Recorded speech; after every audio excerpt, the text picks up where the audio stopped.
প্রিয় দেশবাসী, আসসালামু আলাইকুম। আমি আপনাদের সামনে হাজির হয়েছি অত্যন্ত হৃদয় বিদারক একটি সংবাদ নিয়ে।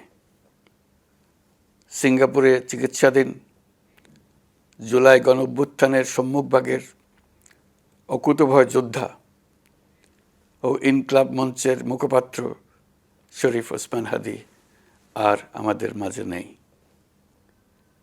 ইন্না লিল্লাহি ওয়া ইন্না ইলাইহি রাজিউন।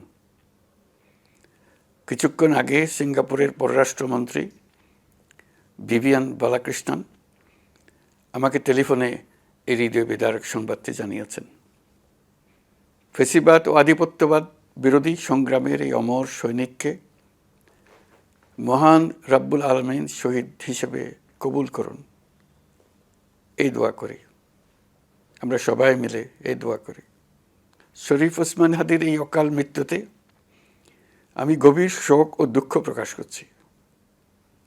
তার প্রয়াণ দেশের রাজনৈতিক ও গণতান্ত্রিক পরিসরে এক অপূরণীয় ক্ষতি। আমি তার রুহের মাগফিরাত কামনা করছি এবং শোক সন্তপ্ত স্ত্রী, পরিবারের সদস্যবৃন্দ, স্বজন ও সহকর্মীদের প্রতি গভীর সমবেদনা জানাচ্ছি।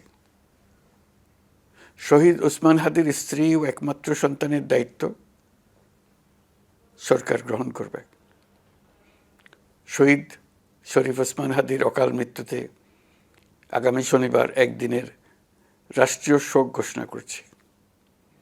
এই উপলক্ষে শনিবার দেশের সব সরকারি, আধা সরকারি, স্বায়ত্তশাসিত প্রতিষ্ঠান, শিক্ষা প্রতিষ্ঠান সহ সরকারি বেসরকারি ভবন এবং বিদেশে বাংলাদেশ মিশনগুলোতে জাতীয় পতাকা অর্ধনমিত থাকবে।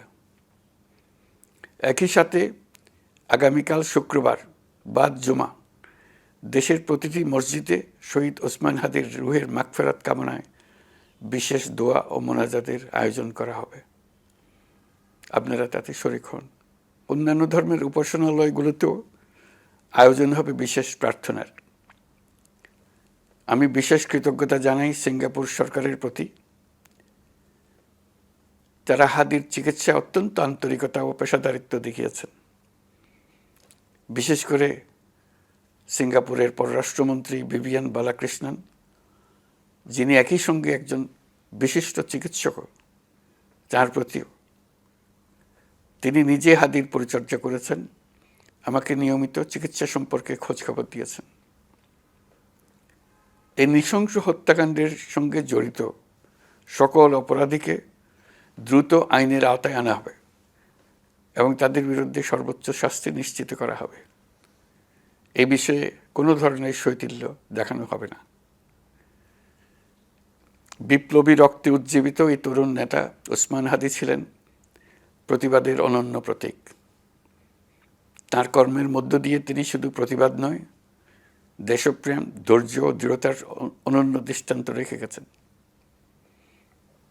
আমি দেশের সকল নাগরিকের প্রতি আন্তরিক আহ্বান জানাচ্ছি, আপনারা ধৈর্য ও সংযম বজায় রাখুন। আইনশৃঙ্খলা রক্ষাকারী বাহিনী ও সংশ্লিষ্ট সংস্থাগুলোকে পেশাদারিত্বের সঙ্গে তদন্ত কার্যক্রম পরিচালনা করে সুযোগ দিন। রাষ্ট্র আইনের শাসন প্রতিষ্ঠায় সম্পূর্ণরূপে প্রতিশ্রুতিবদ্ধ। আমি আবারও স্পষ্টভাবে বলতে চাই, ওসমান হাদী ছিলেন পরাজিত শক্তি ফ্যাসিস্ট সন্ত্রাসীদের শত্রু। তার কণ্ঠ স্তব্ধ করে বিপ্লবীদের ভয় দেখানোর অপচেষ্টা সম্পূর্ণভাবে ব্যর্থ করে দেন। ভয়, সন্ত্রাস কিংবা রক্তপাতের মাধ্যমে এদেশের গণতান্ত্রিক অগ্রযাত্রা কেউ থামাতে পারবে না। আমরা এখন গণতান্ত্রিক উত্তরণের চূড়ান্ত পর্যায়ে উপনীত হয়েছি। শহীদ হাদী ছিলেন এই প্রক্রিয়ার অবিচ্ছেদ্য অংশ। তার একান্ত ইচ্ছা ছিল আসন্ন নির্বাচনে প্রতিদ্বন্দ্বিতা করে নতুন বাংলাদেশ বিনির্মাণের পরবর্তী ধাপে সক্রিয় ভূমিকা রাখা। অত্যন্ত দুঃখের বিষয়, তার এই মহতী ইচ্ছা অপূর্ণ রয়ে গেল। তার স্বপ্ন বাস্তবায়নের দায় আজ সমগ্র জাতির কাঁধে ন্যস্ত। আগামী দিনগুলোতে আমাদের সবাইকে ধৈর্য, সংযম, সাহস ও দূরদর্শিতার সঙ্গে এগিয়ে যেতে হবে, যাতে নির্বাচন ও গণতন্ত্রের শত্রু ফ্যাসিস্ট সন্ত্রাসী অপশক্তিকে চূড়ান্তভাবে পরাজিত করা যায়।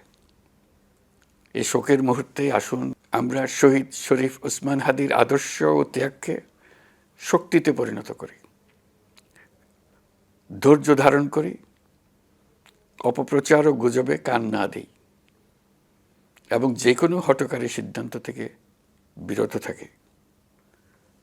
যারা দেশকে অস্থিতিশীল করতে চান